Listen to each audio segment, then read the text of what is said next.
of my career that I would be put in that bullpen. I became to love the bullpen. I didn't like the 4 or 5 days off in between starts. I wasn't a good cheerleader. I cheered the guys. But I hated those 4 or 5 days off in between the starts. Bullpen came up and they said, hey, you know, I've got an opportunity driving into the ballpark. The adrenaline would start flowing.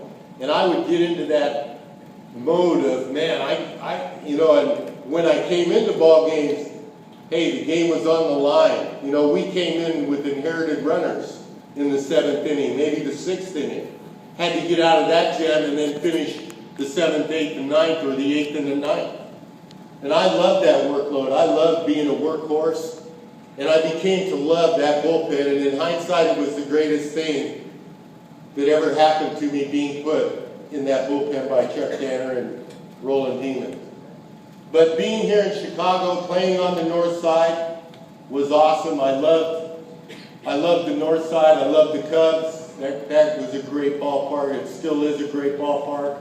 Walking into that thing, you know, just sends chills up my spine. And I got a hat that fit. I made sure of that from then on. And, you know, to be elected to the Hall of Fame, or just being considered for the Hall of Fame, was unbelievable. Getting elected, you know, they said, Goose, you should have been in a long time ago. I said, you know, the longer you have to wait for something, the sweeter it is. And, you know, 22 years later, 9 different teams later, and that election to the Hall of Fame, I still can't comprehend the kind of career that I had. And, you know, it's about you guys, the fans, coming here tonight through all this bad weather that we got out there. Thank you so much for coming.